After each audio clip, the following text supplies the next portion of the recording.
ஆன்மீக நண்பர்கள் அனைவருக்கும் அன்பு கலந்த வணக்கங்கள். இன்றைக்கி நாங்கள் ஆன்மீகம் சம்பந்தமான பதிவில் பார்த்தீங்கன்னா மாசி மாதம், அதாவது குரு பகவான் வழிபாடு எதற்காகன்னு சொல்லி தான் நாம் இன்றைக்கி பார்க்க போகிறோம். குரு பகவான் தேவர்களின் குருவாகவும் நவக்கிரகங்களின் ஒருவராகவும் ஞானத்தின் கடவுளாகவும் விளங்குகிறார். குரு பார்க்க கோடி நன்மை என்ற பழமொழிக்கு ஏற்ப நம்மளுடைய வாழ்க்கையில் முன்னேற்றம் பெற குரு பகவான் முக்கிய பங்கு வகிக்கிறாருன்னே சொல்லலாம்.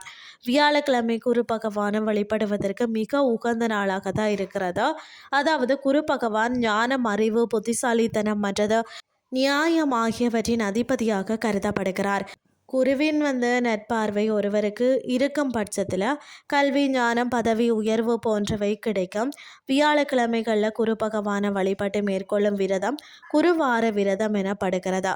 இந்த விரதம் இருக்கிறவங்க அருகில் இருக்கக்கூடிய கோவிலுக்கு சென்று குரு பகவானுக்கு மஞ்சள் ஆடை, மஞ்சள் பூக்கள், மஞ்சள் தானியங்கள், வாழைப்பழம் போன்றவற்றை சாற்றி வழிபாடு செய்யலாம்.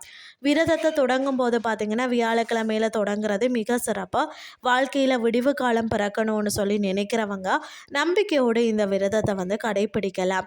இந்த நாளில் குரு பகவானின் மந்திரங்களை உச்சரிப்பது மிகவும் நல்லது. மேலும் பார்த்தீங்கன்னா தான தர்மங்களை செய்கிறது, ஏழை எளியோருக்கு உணவு வழங்குவது போன்ற நல்ல செயல்களை செய்கிறதும் குரு பகவானின் அருளை பெற உதவும். பலன்கள் பார்த்தீங்கன்னா இந்த விரதத்தை தொடர்ந்து கடைபிடித்தால் உயர் பதவி, திருமணம், குழந்தை பாக்கியம் போன்றவை கிடைக்கும். செல்வ செழிப்பு உண்டாகும். மற்றது கண் நோய், தோல் நோய் போன்றவை குணமாகும். அடுத்தது மன அமைதி கிடைக்கும். கிரக தோஷங்களால் ஏற்படக்கூடிய துன்பங்களும் நீங்க முன்னே சொல்லலாம். இன்றைய ஆன்மீகம் சார்ந்த பதிவு உங்களுக்கு பிரயோசனமாக அமைஞ்சிருக்கும்னு சொல்லி நானும் நம்புறேன். இதே மாதிரி மற்றொரு ஆன்மீகம் சார்ந்த பதிவோடு உங்களை சந்திக்கிறேன். நன்றி.